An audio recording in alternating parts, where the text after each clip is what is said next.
Assalamualaikum warahmatullahi wabarakatuh. Berikut saya akan mempresentasikan tugas ujian akhir semester mata kuliah manajemen keuangan. Berikut presentasi. Laporan keuangan adalah catatan informasi keuangan suatu perusahaan pada suatu periode akuntansi yang dapat digunakan untuk menggambarkan kinerja perusahaan tersebut. Laporan keuangan adalah bagian dari proses pelaporan keuangan. Tujuan dari laporan keuangan adalah memberikan informasi keuangan yang mencakup perubahan dari unsur-unsur laporan keuangan yang ditujukan kepada pihak-pihak lain yang berkepentingan dalam menilai kinerja keuangan terhadap perusahaan di samping pihak manajemen perusahaan. Karakteristik kualitatif laporan keuangan. 1. Dapat dipahami. Informasi yang disajikan dalam laporan keuangan dapat dipahami peserta dan bentuk serta istilahnya disesuaikan dengan batas para pengguna.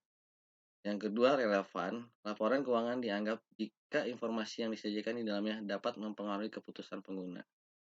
Yang ketiga, keandalan. Informasi dalam laporan keuangan bebas dari pengertian yang mesesatkan dan kesalahan material.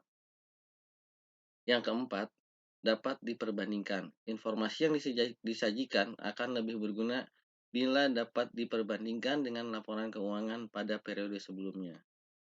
5 jenis laporan keuangan. 1. Laporan laba rugi.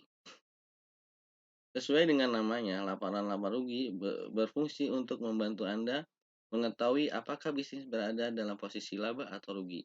Laporan laba rugi bisa juga disebut sebagai income statement atau profit and loss statement. Umumnya ada dua cara yang digunakan untuk menyusun laporan laba rugi, yaitu single step secara langsung ataupun multi step secara bertahap. Metode single step relatif lebih mudah dibandingkan multi step.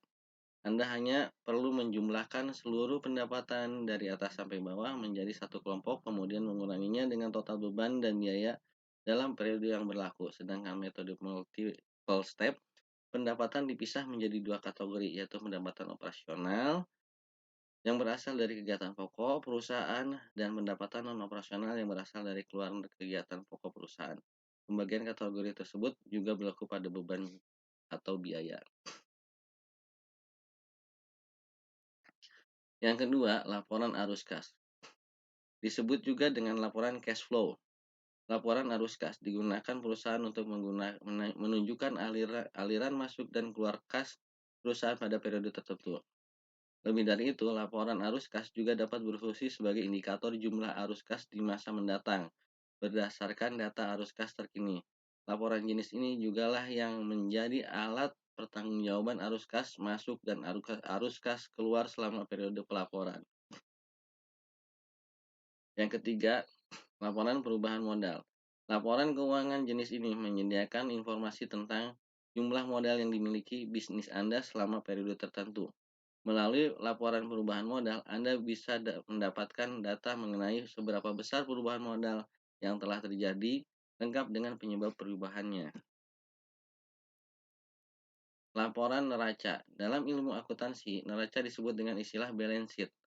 Laporan neraca berfungsi untuk menunjukkan kondisi informasi dan posisi keuangan bisnis Anda pada tanggal yang ditentukan. Dengan menyusun laporan neraca, Anda dapat mengetahui data tentang jumlah aktiva berupa harta atau aset, kewajiban berupa utang, dan ekuitas atau modal perusahaan. Neraca terdiri 3 unsur, yaitu aset, liabilitas, dan ekuitas.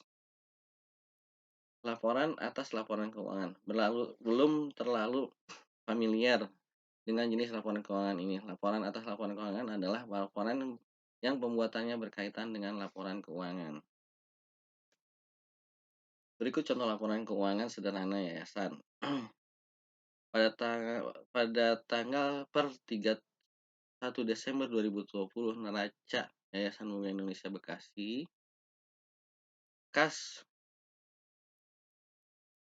pada aktiva berjumlah 5 juta, bank 7.500.000, piutang sekolah 15 juta, persediaan sewa dibayar di muka, inventaris sekolah, dan akumulasi penyusutan inventaris.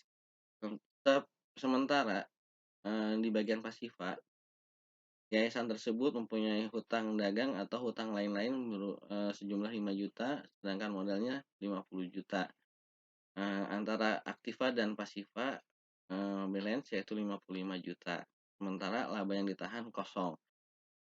Untuk, piutang sekolah adalah piutang yang hutang pihak ketiga yang belum dibayar kepada kita.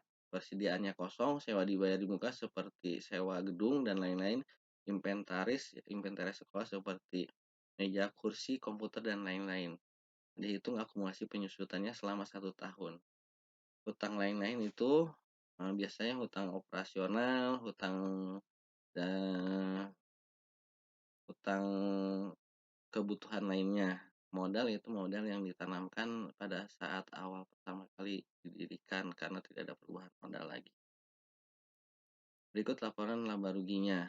Pada periode per 31 Desember 2020, pendapatannya itu pengembangan pendidikan atau SPP 25 juta, sumbangan dari komunitas sekolah 15 juta. Biaya yang harus dikeluarkan yaitu biaya gaji 10 juta, biaya transport 5 juta, biaya sewa gedung 12.500.000, biaya operasional sekolah 7.500.000, biaya pelatihan dan workshop ada 5 juta. Laba rugi ini disebut dengan single step. Sekian dan terima kasih. Kurang lebihnya mohon maaf. Billahi taufiq wal hidayah. Wassalamualaikum warahmatullahi wabarakatuh.